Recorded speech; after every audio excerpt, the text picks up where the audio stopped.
सुने ना, ओ सुने ना, हमके लेट होता।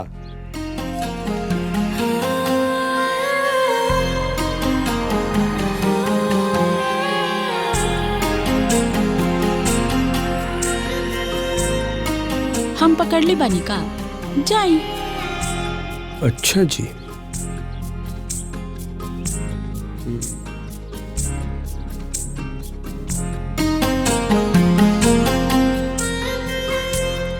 ठीक बा, तो अपन जतरा कहीं और जाके बना ले।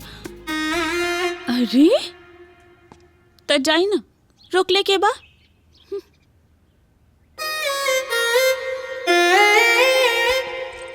चाहिए जिक्र इतना खूबसूरत मेहरारू होके बाहर जाए थोड़ा इधर हुआ। अरे अम्मा जी, सुने ना,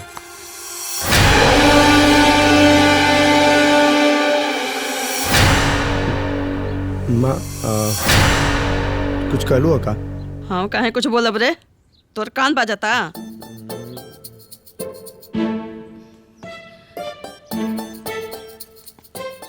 अच्छा था, ठीक बा, हम जाता नहीं।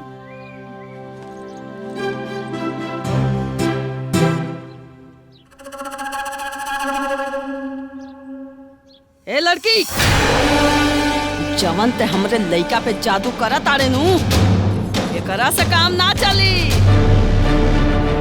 काम तब चली जब ते ये घर में धान लेके आईबे। धान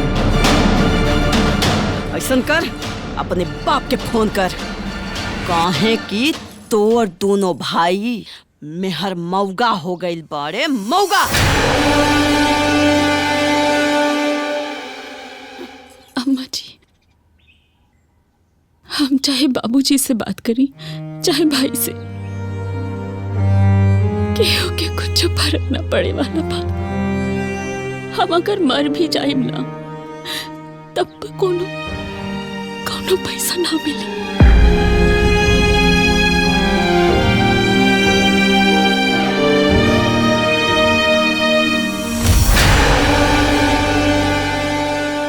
मंगरू, हाँ एकरा चिने ला? इनके का ना ई बीमा एजेंट एकरा संगे 10 मिनट बैठ जीबो ना, त ई जियला से ज्यादा मरला के फायदा बताई।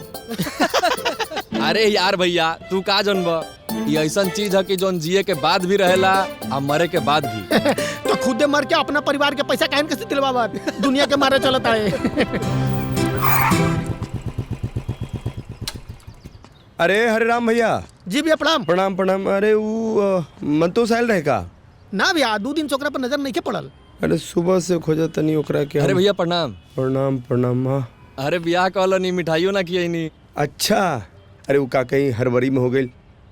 तुम मिठाई एजगी खैबा कि घर जाके खैबा कि वो दुकान में हम बोल दी? ए चाचा, इनका मिठाई खिला दिया, ठीक बा? तो उकार अला भैया, प्रीमियम के डेट आ गइल बा, तरुआ भर देती तो ठीक रही।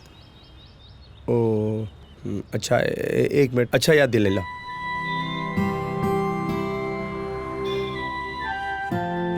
चल गई था। एक बात और ही रला कि नॉमिनी में रुआ नाम के ऊपर डलले नहीं की, दे देती तो हम कागजी कार्रवाई पूरा कर देती।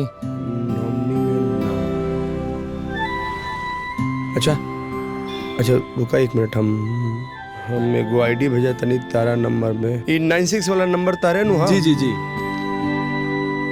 देखा तारा मोबाइल पर एगो आईडी भेज दिया जी, वो डाल दिया। ठीक बा ठीक बा? ठीक बा, प्रणाम। ठीक है, प्रणाम। ठीक बा हरे राम भाई, जाता नहीं वाई तो बता दिया। जी जी बिल्कुल।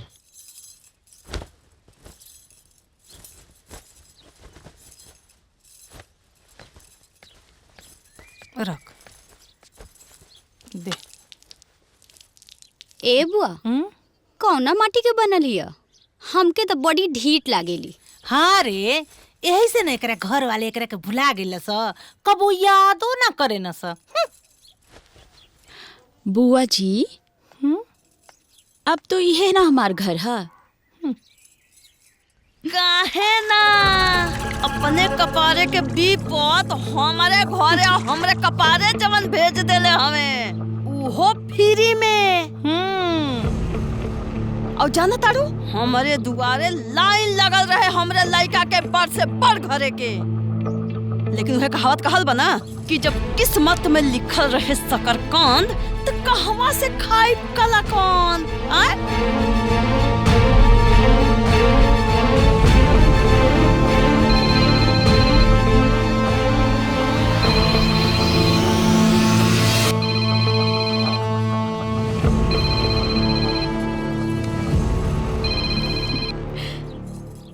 हेलो। अच्छा तरह से एगो बात पूछे के रहला। हेलो हेलो भौजी, भौजी अभिषेक भैया के एक्सीडेंट हो गए।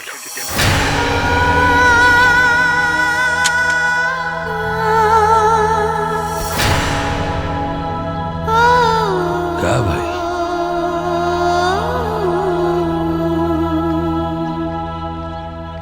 भौजी, ए भौजी,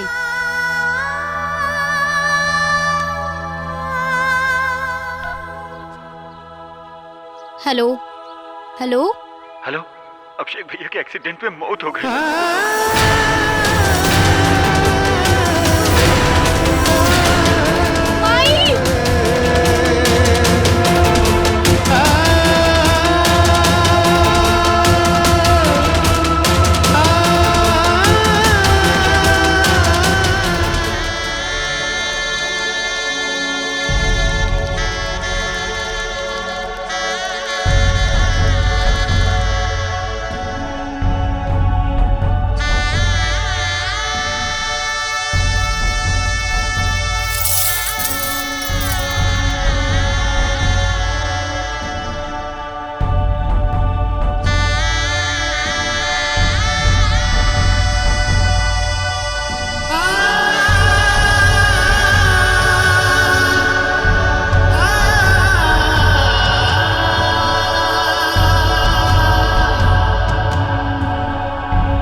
आज हमार कलेजा के ठंडक पहुंचल। बड़ा घमंड रहे ना ओकरा अपना वंश के। अब देखो थई उ कैलाशवा उ जगह जमीन के का करता। अरे हम तो बेऔलाद रहनी बेऔलाद, लेकिन उ बेऔलाद हो गई। अरे कैसे निर्दयी बानी जी रउआ, केहू के जवान बेटा चल गई और रउआ के ये बात के खुशी होता। राउर इहे सोच के वजह से भगवान हमरा के बेऔलाद रखलन। भाई साहब कुछ लेके ना जाइए तो का रउआ लेके जाइब। आज ही शरीर साथ देत बा तब बे ताओ बा, काल ही शरीर साथ छोड़ दी और हम भी ना रहनी तो कोई एक गिलास पानी ना दी। हमरा कोनो को जरूरत नहीं है। तोहरा कितना तकलीफ हो रहा बा तो यही जा का करत बाड़ू। निकला है जैसे। काहे निकल जाई? ये घर भी हमार बा और वो घर भी हमार रहे। जवना घर के चिराग बुझ गई वो परिवार हमार रहे। राउर लालच ही वो परिवार के तोड़ के रख देलस। वो लड़का के हम अपना हाथ में खिलौले रहनी। जब हम शादी करके ये घर में पहला बार आयल रहनी तो वो लड़का के पहला बार हमरा गोद में देले रहले लो। तोहरा के मातम मनावे के बा तो मनाओ। हम जाते हैं बाहर जश्न मनावे। जश्न।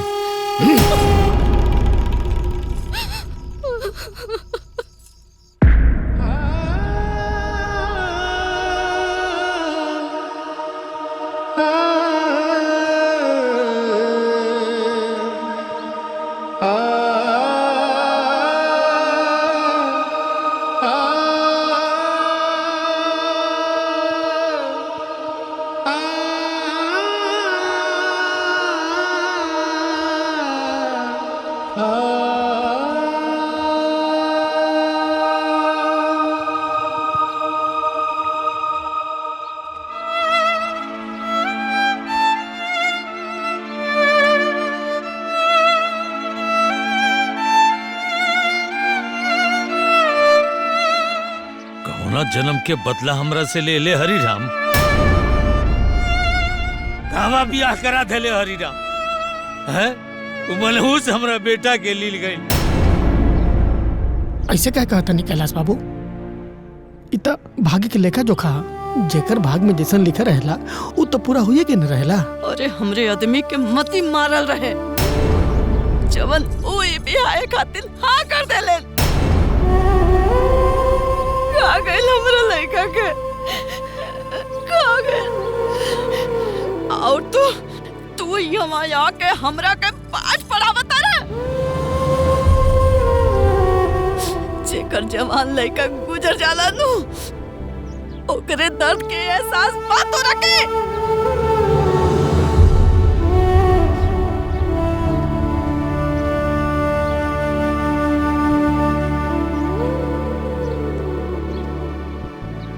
तेही ने बियाह करौलिस तो जाके करे घर वालन से कहते कि वह क्या हमरा घर से मनहूस के ले जा सको।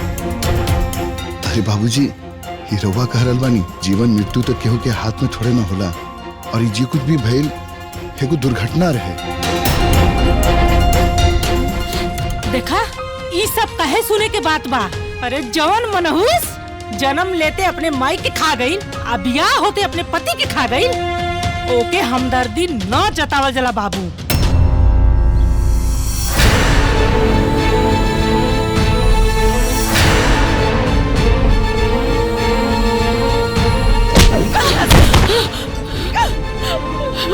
अम्मा जी हमके ही घर से ना निकाली। अम्मा जी हमके निकाले की बात तो हमके जहर दे के मुआ दी। बाकी घर से ना निकाली अम्मा जी, घर से ना निकाली। एक बार एक बाप और भाई आई रहल घाट पर से चोर खानी चल गए जाओ। एक नंबर के मकार और धूर्त वाले सन ऐसा लोग से हमरा कौन रिश्ता नहीं कर के ले जो करा के यहाँ से। और हाँ हमार बेटा चल गई रिश्ता भी ओकरा साथे चल गई। ना हम घर से कहीं ना जाए। अब यह हमारा घर है। सुनी ना ना हम घर से कहीं ना जाए। ये हमारे पति के घर है। हम अग्नि के साक्षी मान के ए घर में रह के वचन लेकर आयल रहनी हो। घर में हमारे पति की याद बा। हम घर से कहीं ना जाए, कहीं ना जाए।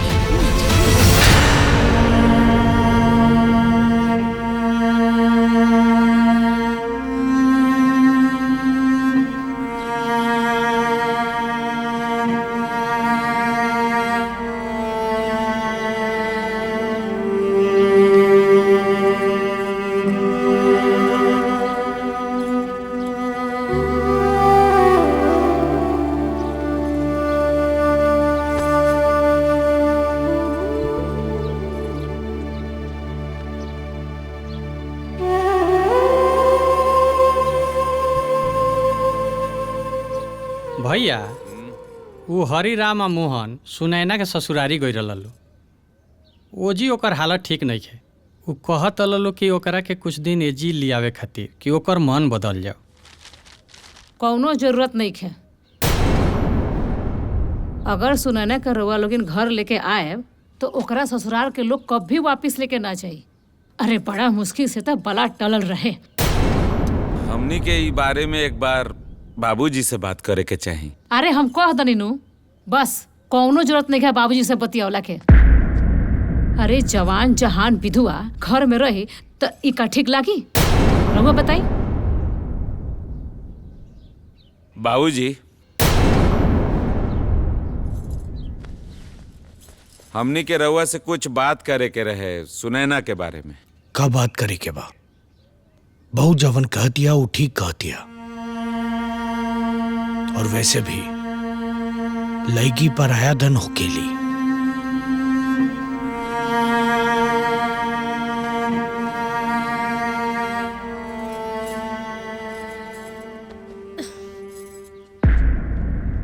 अब तो बाबूजी भी कह देलन रउआ लोग के टेंशन लेला के कोनो जरूरत नहीं है और ना ही सुनैना के घर जाए के बा।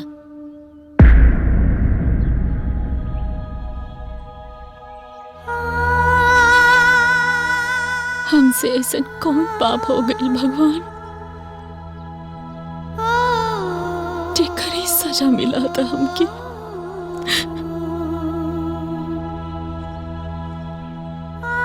कब्बो रउआ से शिकायत ना रहे।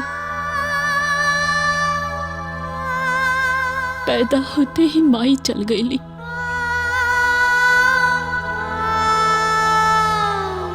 अपना साथे कुल ममता प्यार दुलार सब ले गईली।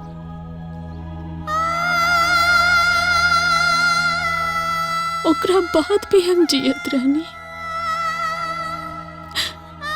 कब्बो शिकायत ना कईनी।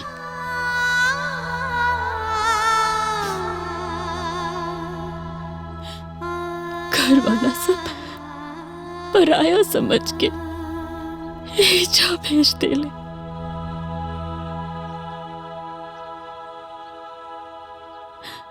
ऐजा के लोग भी हमरा साथे वैसे ही व्यवहार कर रहल बा।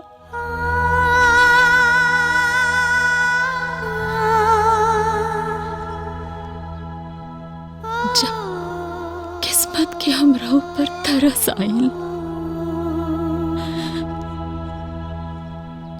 तनी सन प्यार मिलल, जीवन साथी के रूप में। रवा से वो ना देखल गए। हम जी के का करो भगवान, जी के का करो बाबा।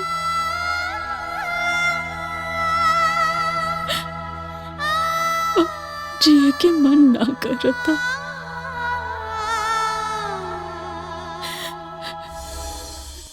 चाय। प्रणाम। इस शास्त्री जी भेजले बान कुछ।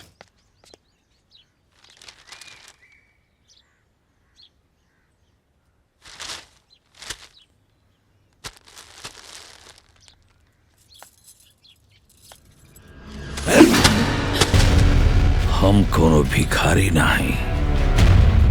दोनों मौगन से जाके कह दे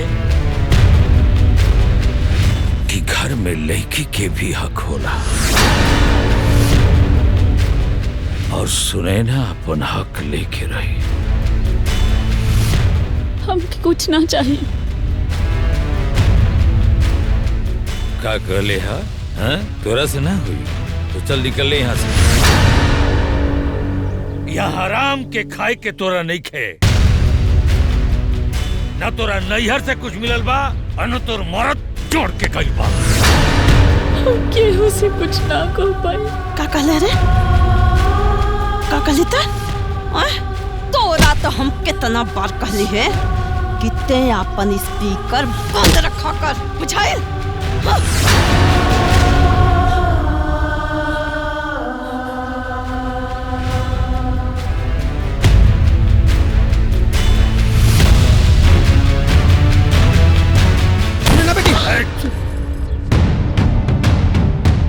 कैलाश बाबू सुनैना के डॉक्टर के पास लेके चली।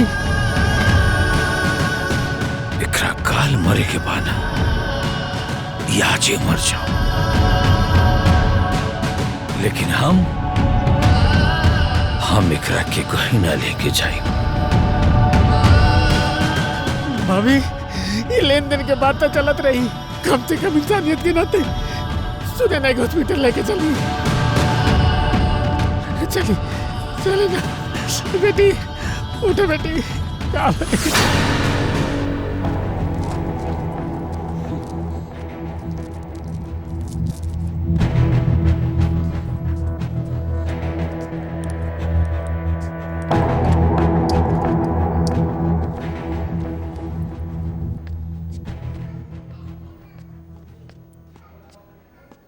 ये आपकी कौन लगती हैं?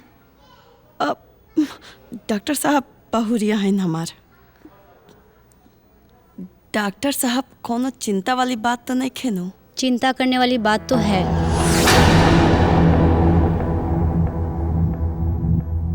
अब आपको इनका खास ख्याल रखना पड़ेगा। बधाई हो, आप दादी बनने वाली हैं।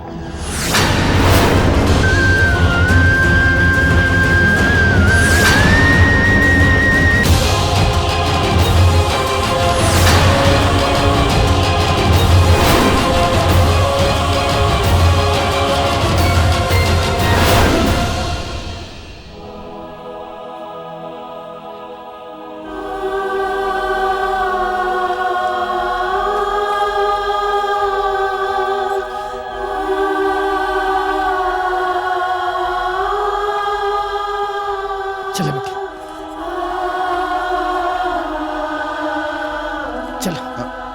माँ जी वो पर्ची हमके दे दी। हरिराम तू लग के लेके घरे चला, हम दवाई लेके आवत नहीं। आवाज संभाल के। हाँ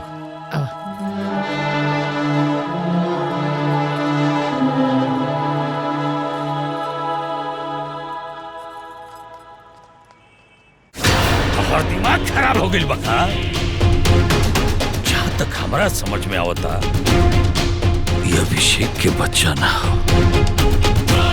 ये का कहा था जी? राउत दिमाग तो सही बा। रउआ अपने बहू पे शक करता नहीं। बाबूजी सही कहा तनी माई। भैया तो ब्याहे के बाद अपना कमरा में कबू सुते भी ना गईले। हमरा के अपना घर के बंस मिलता, ओहो हमार खून।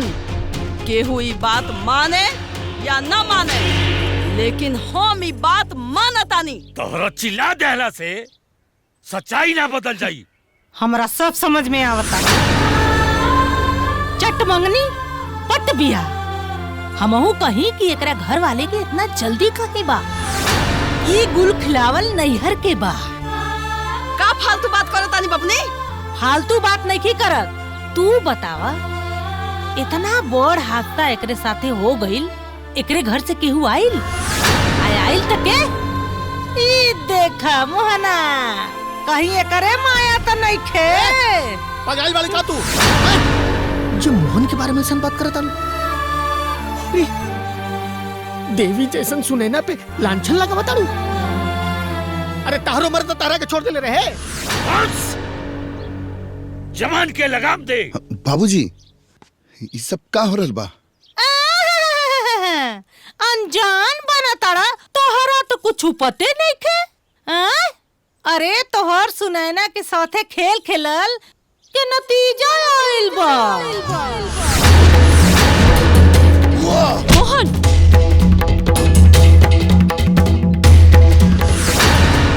तू भुला गई बड़ा। तू हमरे घर में खड़ा बड़ा। एक बात और, आज के बाद एजावे की कोनो जरूरत नहीं है। हमार परिवार है, हम देख ले। लेकिन सुनैना तू समझा तारू ये लोग का बोल हलवारे? हम समझाता नहीं मोहन। आज ये लोग बोला था, कल के पूरा गांव बोली। इनके तो हम समझा ले, गांव के ना समझा पाए मोहन। जैसे कैलाश चाचा, ए कैलाश चाचा, प्रणाम प्रणाम। उ कहा कि अभिषेक भैया एगो बीमा करैले रहन, तो एक्सीडेंटल क्लेम ओकरे पूरा 1 करोड़ रुपया आइल बा।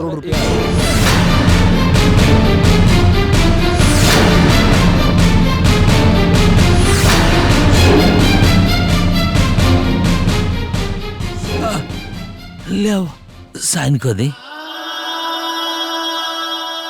बाप के सहारा बेटा से छीन गई, लेकिन लायक बेटा जाते जाते कुछ न कुछ दे गई। लिया बाबू, इन करे के दे दा। माफ करें बुआ, वो इनकरा नहीं मिल सकत।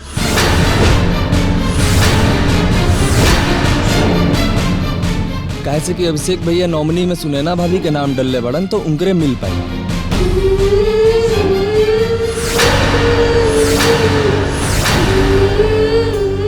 भौजी तनी ये पर साइन कर दी।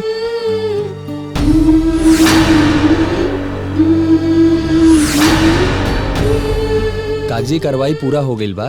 अब हम एकरा के ले जाके जमा कर देतनी, फिर 2-3 दिन में पैसा खाता में आ जाए। चल तनी चाचा, प्रणाम।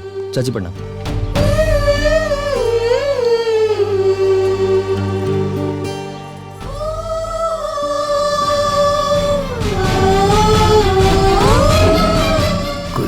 सोचे के पड़ी ये लक्ष्मी कैसे आई।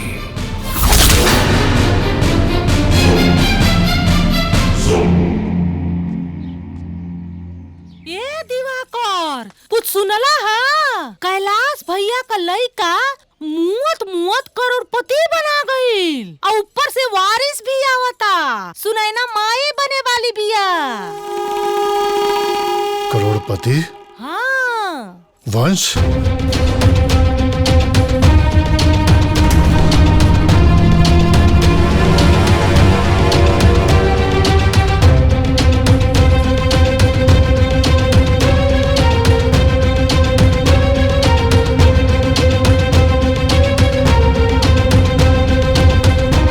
एक बात जाने लो बहन, पैसा केहू के सगा न होला।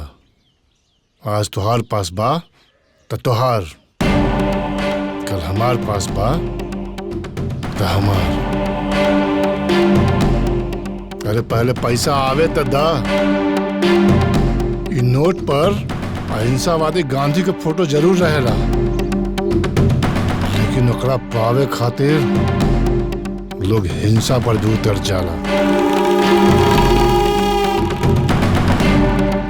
ये बात तोरा समझ में ना आई बहन। अभी हम कैलाशवा के सड़क पर लावे के फेरा में बानी और किस्मत ओकरा खातिर महल के रास्ता बना रहल बा। कुछ न कुछ तो कर ही के पड़ी। और तो और ओकर वंश भी आ रहल बा, ओकर भी इंतजाम करे के पड़ी। रउआ ऐसन कुछो ना करब। अरे जाए दही, ओ घर के चिराग जराए वाला आइल बा। चुप! ओकर घर में उजाला करे खातिर हम अपना घर में अंधार कर ली। अरे हम तो निर्वंश बानी, लेकिन ओकरा निर्वंश रहे के पड़ी। हम ओकर वंश के कबहू न बढ़े देव, कौनो कीमत पर ना।